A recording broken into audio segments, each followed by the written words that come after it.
All right, Goose, we live. Let me go ahead and share this in the chat. You know what I'm saying? And this is we post game with Goose. Yeah. I had to come check in, bro, because this was a Nat versus Nat, I believe, right? I believe so, but you know what I'm saying. I believe T-Bro was a Nat. I'm not sure, so I want to say it was, but I don't want to be wrong. But I'm pretty sure. I guess it's one of them. Don't quote me on that situation. Yeah.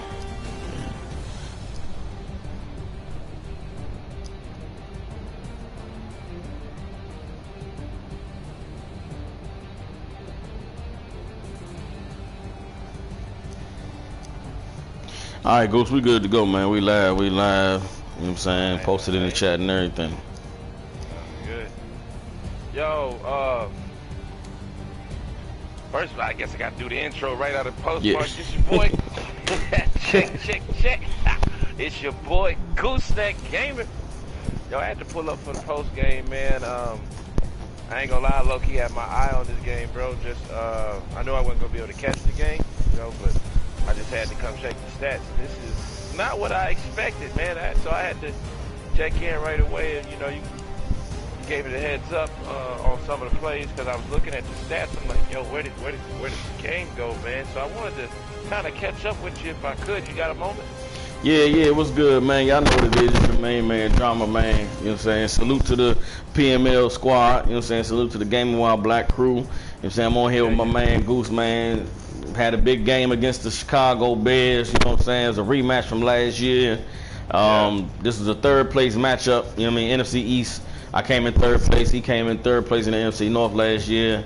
And so, yeah, man, I wanted to kind of take care of business and hush the doubters and let everybody know that last year wasn't a fluke. Well, something that stands out to me immediately on the playback is his jerseys. Now, you are a big proponent of if your players look good, they feel good. We do have to acknowledge that the Chicago Bears came out in the throwback drip, huh? Yeah, it came back in the throwback drip, and we threw that shit back.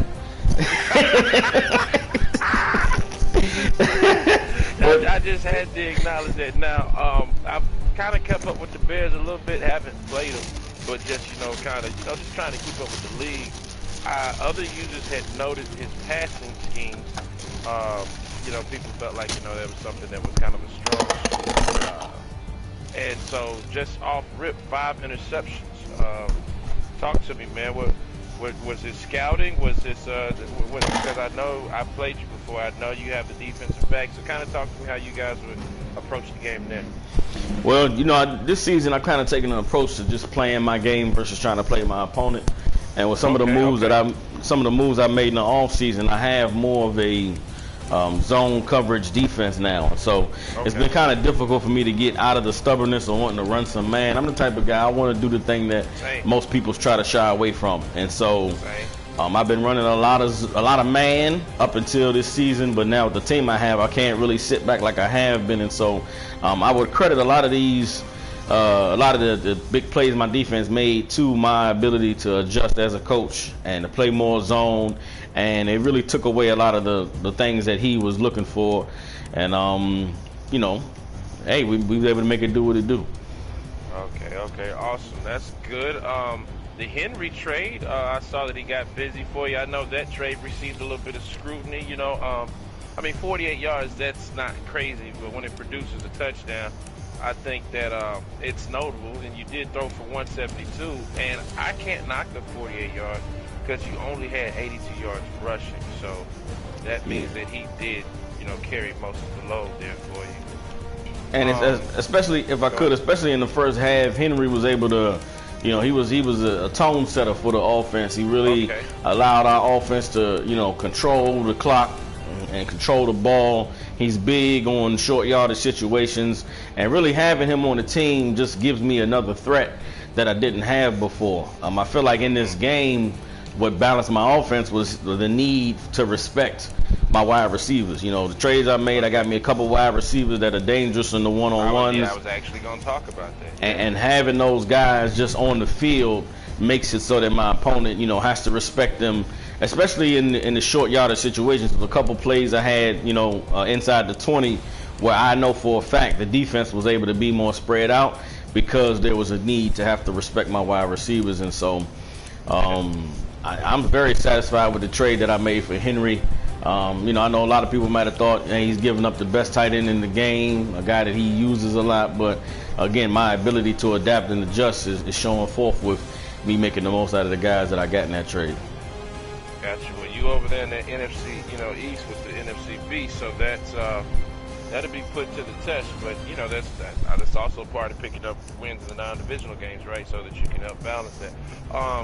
Now, speaking of trades, this is actually because it was the first highlight I had noted right here in the first. Dante Pettis. Now, talk to me about that move. What y'all do in the offense? How y'all get that one? Well, the Dante Pettis trade really came about again. Not being satisfied with the receiving core, we had made a deal to get KJ Hamler, a superstar wide receiver from the Detroit Lions. But Dante Pettis was, in negotiations, he was made available. We had to give up Big Cox. We did have to give up the best defensive tackle in the league. But we were. Cox in your backfield, huh? Big Cox is no longer in my backfield. And instead we got Big Bad Buckner busting down on the quarterback. You know what I'm saying? Okay, but Dante Pettis, he's in the past 2 weeks. Busting down on the quarterback. We're not gonna talk about it. They don't know what that means, Goose. Pause. Okay. But late in the first quarter, we on the. I got the play up right now. We was on the 42-yard line. Came out in the ace single back formation, and Pettis was 1-on-1, and he got to beat the press and I saw that. Got downfield for the touchdown, man. So this is his second week. Check your mailbox over the next couple of days. Us old heads are the only ones in here who still have mailboxes. But I sent you a thank you card for getting Pettis out the NFC West. For sure, no sweat. And actually Pettis made another big play this game. It was later on in the game, but he's a good one-on-one wide receiver. You leave that guy one-on-one down the field, he's able to go up and get the ball. You know what I'm saying? Yeah. But Carson Wentz, 103.9 passing rating, not crazy, not great, but once again, I think that's mainly because he only had 172 passing yards. So that I think what's significant about, what you had 17 attempts, 14 completions. The longest one was for 42 yards. What's so significant about that is, this was a defensive game for you. When I look at your time of possession, 18 minutes, and you only had one turnover, it would seem as if you were efficient on offense. Just more of that. You had 8 third down conversions, 1 turnover. So to me, this was just more the fact that you didn't have the ball a lot with your defense playing. But we'll get to that. But I just wanted to point that out when you were talking about the receptions. I'm like, I feel like you had a solid, PML in real life NFL, solid game. PML, it's under par, but I think it's under par for the situation. So that was something I noted and I looked at. But go ahead, you got the floor, keep rocking. Well, the way I like to play, I would prefer to play the type of game that I played, where I'm able to run the ball, pass the ball. Now, I like to pass the ball when I want to pass the ball, not pass the ball because I need to. And so the way I accomplish that, pro-style game manager, I guess. Yeah. The way I accomplish that is on first and second down, you run plays that's gonna get you some yards. Whether it's a run, whether it's a short pass, whether you take a shot on first and second down. Keep yourself out of those third and long situations, and you can have the type of stat sheet like Carson Wentz has. Another function of us, not really having a lot of yards was we had a lot of short fields. Some of our touchdowns came off of turnovers. It was 5 interceptions. 2 of those gave us short fields. We were able to just get the ball in a couple plays, and so, yeah, man, we were able to just really control the flow of the game, stop him, force him into some third downs. You see, we were 8 and 10. He was 5 for 13? Yeah. On third Something downs, I noticed, when we were looking like this, I wanted to come back to this because we're slowly working through some of the highlights. I think you're running them on the stream, right? That, or at least I know some of you mentioned with Henry, right there, like you had 11 seconds left in the first quarter, and you had a big run to get you some better, basically get you off the yard line you were on, I think. I think that's notable because I remember you got, you caught some heavy scrutiny, man, for that trade, power back. Me personally, I'm kind of with you. Like, I think it's easy to forget in PML and just with Madden in general that 4 yards is what you want. So with power back, it really helps your kind of ability to hit that 4. Yeah, you may not break a 70-yard run with him because that run with somebody with some juice probably would have been a touchdown run, but he guaranteed you 4 yards, and what did he pick up? Like an extra 20 on top of that, about 25 yards on that run? So Yeah. I think that was notable. Like, it goes back to that power back argument, but then, like you said, you prefer to play that game manager pro style, and I think it's solid. We don't see a lot of it. About you and 4 other users, maybe 3. So that's dope. Now, take me to, you got a rookie defensive back, right? Talk to me about him, because I know your draft was a little bit of autopilot, if you will, but you told me that he kind of showed up for you. Talk to me about him. Yeah, that would be Marquez Beeson, man. He came in, he's made a splash. He's really that all-around type of deep back, man. You can line him up in a bunch of different positions, use him in different situations. He got a lot of burn this game. He didn't really get a chance to make any highlight plays, but with all the moves that I made, man, all the pieces that I have in my secondary is so versatile, and depending on who's on the field, we can give you a multitude of looks. And so in this game, actually moving those safeties around, and mixing it up, I think that really, he wasn't sure who was going to be open. He wasn't sure where he was going to be able to get the ball, and it really paid off, with some of the turnovers that we were able to force, just having the right guys in the right positions. JT Woods, man, your second-year guy out of Baylor, man. I'm another 6'2" free safety. That's me. I've been on that since. I had a whole thing on the episode, on the podcast about it. Like, I just like tall safeties, and so when I see the 6'2" safety, and he's got 2 picks, man, I see you gotta talk to me. Talk about that, man, because I don't think people understand the value of them 6'2", 6'3", 6'4" safeties, man. But I mean, they're especially handy when it comes to, sitting in the cover 3 or sitting in the cover 4, and you got guys running vertical routes going down the field. It's a lot harder to make a contested catch against a big, tall, powerful safety like JT Woods.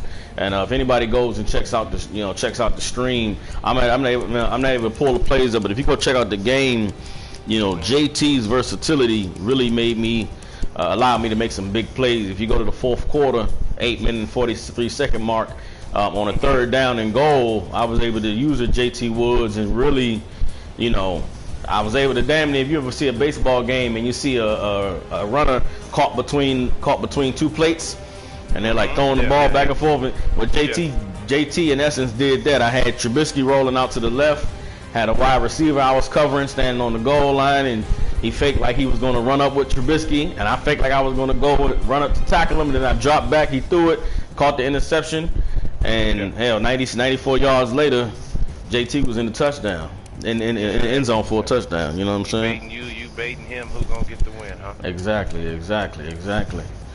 Something I know you do effectively, and I respect it. We've looked at it over here in Glendale, is you tastefully send your cornerbacks. And that, when you go against a guy who's been noted by other users in the league for his passing, I think that's risky, but it worked out for you. You did get 2 sacks. You won the game. He still threw for over 300 yards, but obviously it wasn't at the right time. Talk to me about y'all approach there and the guys you got going, man. But like I said, man, was acquired via trade, huh? Yeah, just playing situational football. Depending on the down and the distance, depending on which side of the field is the short side, what side of the field is the long side, my defense is versatile enough to be able to bring a lot of different looks, and so that's another thing that I'm able to add to my defense, being that we're more zone focused now, is I can bring blitzes from a multitude of directions, and I can still give you the same look on the back end. So, and I've learned this watching different guys play. It's a lot harder to key in on what somebody's doing if the pre-snap look is the same. Many different, they give you the same look. They can come out in a bunch of different, it'll be very different after the snap, But if they can have you seeing something one way, and then as soon as you hike the ball, it's another, it actually, it gives your defense a lot more scheme ability, you know what I'm saying, to be able to get to the quarterback. So I haven't been a guy who would rush with my cornerbacks. I'm not the type of guy that blitzes with my secondary, but with the coverage that I have at the back end, I've got a little bit more freedom now to be able to do things like that. Gotcha. I didn't even realize I had 2 sacks. Okay, I see I got Peters and Darius Slay. Yeah, I didn't even realize that those guys had both got in there, man. Darius Slay, another guy. Darius Slay, another guy I acquired in the trade with Detroit. I sent Devontae Maddox, and he came up big. And he has 2nd interception in 3 games. Ran that back for a touchdown. You know what I'm saying? He had a sack. I mean, these boys, they balling out there. You know what I'm saying? And a lot of people don't pay attention to pass deflections. You know what I'm saying? The top 50 about to come. The top 50 list in the PML about to come out soon. And both of my cornerbacks were left off. And when I was going through my top 50, I seen that both my cornerbacks had 23 deflections apiece, and they both each had 7 and 8 interceptions. And maybe guys don't see the value in that, but a lot of those pass deflections are coming on 3rd downs because most guys are passing on 3rd down. You get 23, you get 46 pass deflections. That's in essence 46 possessions that you stop, and then you got another 8 interceptions apiece. That's 16 interceptions. I mean, that's 16 turnovers. I mean, there's value in that. So like a Marquez Beeson, he didn't really, have anything on the stat sheet, but he did have 2 pass deflections, which means him covering in that safety position, he was able to get in there and knock the ball down. You know what I'm saying? Yeah, no, that was actually something I looked at. I look at that because that's a play broken up by the safety, which means that probably was a shot, most likely a touchdown shot. I didn't dissect the video yet and see what was actually what. I just kind of hit the plays along with the stats. 42-10 is a really big stake, really big. So talk to me about where we're going from here, right? Because this is game week 3. You're starting out 3-0. We've seen you hot start before, but you got Rams next week, and then week 5 the first Cowboy games. Where are we sitting now? You've been talking about this new look offense, man, and you're talking about the zone defense, the stats to match. It looks like there's some new look defense. Talk to me about the new look defense, man. Listen, man, we for real. You know what I'm saying? Last year wasn't a fluke.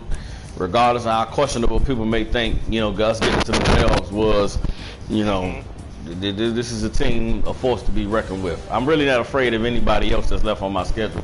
The way I'm playing now, well, this is just one game, so I'm not gonna get too far ahead of myself. But the balance that I have offensively, the balance I have defensively, if I can stay focused and play my game, I feel like I can compete with anybody, and that's including the Dallas Cowboys super roster. That's including the defending Super Bowl champion New York Giants. That's including everyone that's on my schedule in the AFC East and in the NFC West. So I'm excited, man. I'm looking forward to the Rams next week. I'm not taking no games off. I'm not taking nobody for granted. It's Philadelphia Eagle football. Fly, Eagles fly, baby. Hey, sounds good, man. What's your boy Gooseneck Gamer? Thank you for having me on, man. I was looking forward to this interview. You kind of gave me a heads up to check it out beforehand. So I did my best, but this is great, man. I got to get you on my show, man. I'm putting together a series, Goose and Glendale, to kind of look at I don't know, man. That poor preparation comment from your division mate really messes me up because I don't think cats understand the prep I do, man. So I got to get you over there to show up on a Goose and Glendale, man. But thanks for having me, man. Appreciate you, Goose, man. You know what I'm saying? And anytime you want me to come through, man, I'm more than welcome to come get it in with you. You know what I'm saying? So I definitely appreciate you. Shout out to the PML crew. Shout out to the Gaming Wild Black Squad. Let me ask you this. Well, shit, I'm showing everybody right now. You know what I'm saying? I'm running through one of these plays, one of these JT Woods interceptions, and just the versatility this cat has, and the ability for me to, just see the field. This game felt real good, man. So I'm gonna relish in this victory a little bit, and I don't blame you. Get ready to get back to work next week, man. Sounds good, man. All right, Big Goose. Salute to you, Big Goose. I'ma holler at you. I appreciate you, Dramaman. All right.